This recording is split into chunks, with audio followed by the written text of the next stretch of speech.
যেমন আমাদের internal plan আছে, আমরা এগুলো হয়তো প্রকাশ করতে পারতেছি না, কারণ এই পরিকল্পনার বাস্তবায়ন depends on so many factors.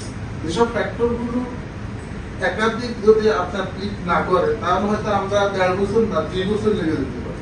ঠিক আছে, কিন্তু আমাদের প্ল্যান আছে, আমরা এটা 1 থেকে 1.5 বছরের মধ্যে জট পরিষ্কার হয়ে যাবে। ডিটারমাইন্ড। এই কারণে আমরা অ্যাকচুয়ালি কোনো পরীক্ষা পিছানো, আমরা আপনি জানেন আমরা নেক্সট 27 তারিখ থেকে 2 বেলা ভাইবা দেব।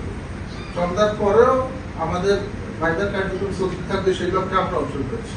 এবং সামনে হয়তো এই প্র্যাকটিস আমাদেরকে আরো 6 মাস চালিয়ে যেতে হবে 2 বেলা ভাইবা নেওয়ার বিষয়ে।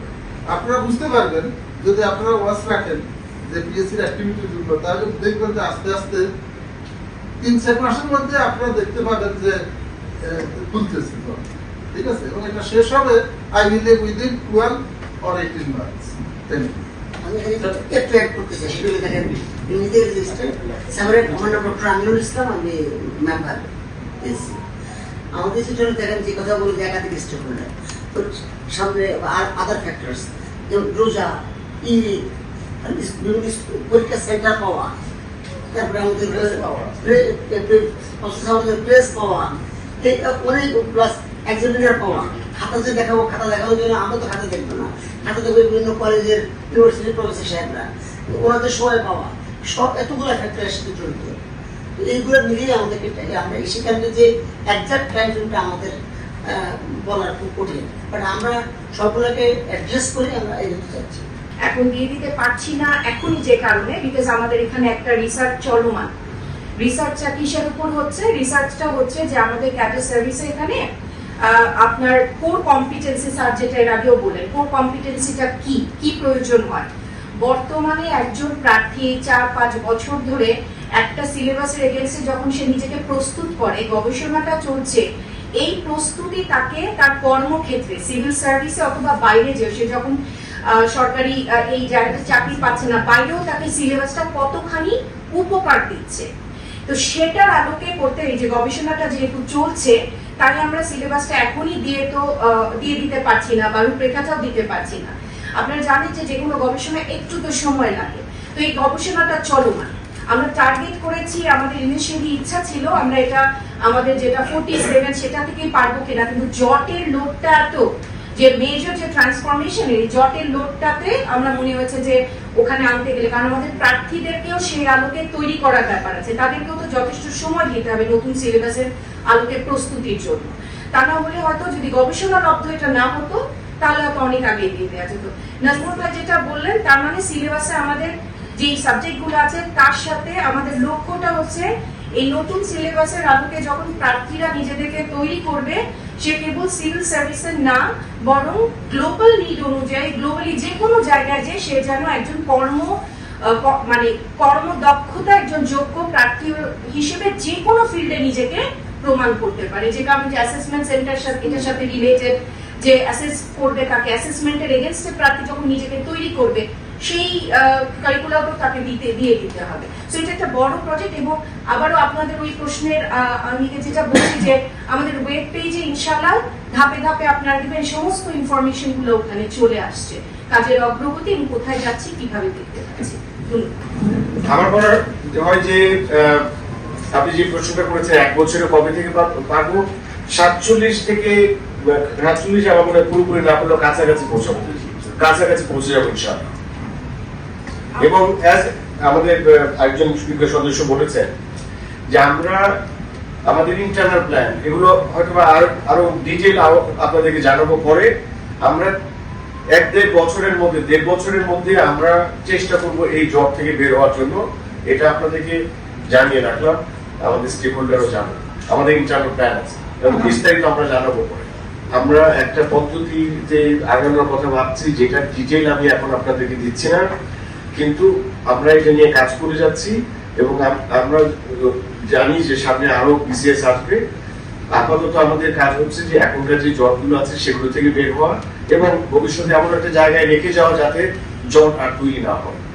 আর 46 থেকে ইনশাআল্লাহ দেখবেন যে সময়টা তো এক ধাপে 1 বছর কমে যায়, গ্র্যাজুয়ালি প্রত্যেকটাতে কমে কমে আমাদের আসতে হবে, যেহেতু বারবার বলছে আমাদের আইনি কিছু বিধিমালা থাকে যেটা আমরা ক্রস করতে পারি না, আবার আমাদের অনেক নির্ভরতা আছে, এটাও আইনি প্রক্রিয়া।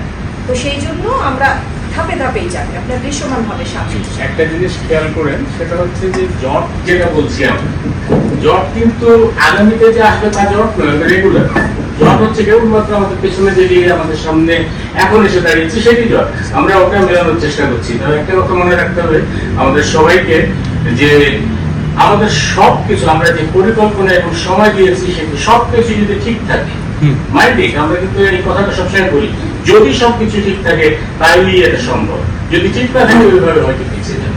একটা অনুরোধ আপনাদের কাছে করব, এই অনুরোধটা হচ্ছে একটু আমাদের মাননীয় চেয়ারম্যান ইতিমধ্যে বলেছেন, অনুরোধটা হচ্ছে এই যে আমরা বিভিন্ন বিসিএস এবং অন্যান্য পরীক্ষার সময় আগে লক্ষ্য করেছি সম্প্রতি বা আগেও, যে অহেতুক বিভিন্ন মিডিয়ায়, সোশ্যাল মিডিয়া বিশেষ করে আমরা দেখেছি অনেকেই প্রচার করে ফেলেন যে প্রশ্ন ফাঁস হয়েছে। একটু আগে যেটা আমাদের চেয়ারম্যান, আপনাদের কাছে যদি এই অনুরোধটুকু থাকবে, এই ধরনের কথা যদি আসে একটু যদি আপনারা আমাদের সঙ্গে ভেরিফাই করেন, তাহলে কিন্তু এই জিনিস থেকে, এই জিনিসের অত্যাচার থেকে আপনার ভাই, আপনার বোন, আমাদের সন্তানরা বাঁচবে।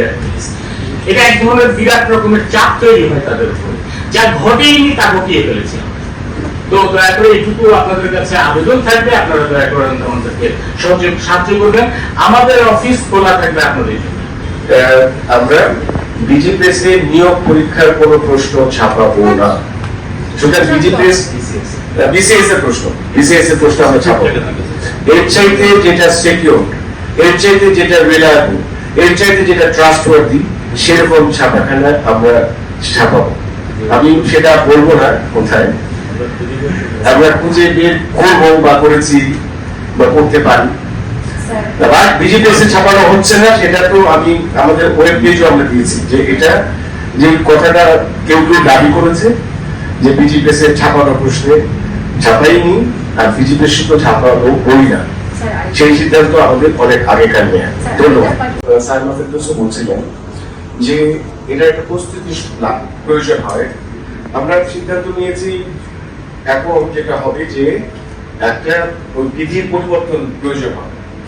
বিধির পরিবর্তনটা আমরা করি না, এটা মন্ত্রণালয়, একাধিক মন্ত্রণালয় এর সঙ্গে জড়িত থাকে, এবং ওটা যখন হবে তখনই কিন্তু এটার ইমপ্লিমেন্টেশনটা হবে। এখন আমরা আমাদের দিক থেকে আমি বলবো যে কমিশনের যে কাজ, সেই কাজটা আমরা এগিয়ে রেখেছি। আমরা ফলাফল জানিয়ে দিব, এটা হচ্ছে আমাদের কমিশনের স্বচ্ছতার অংশ।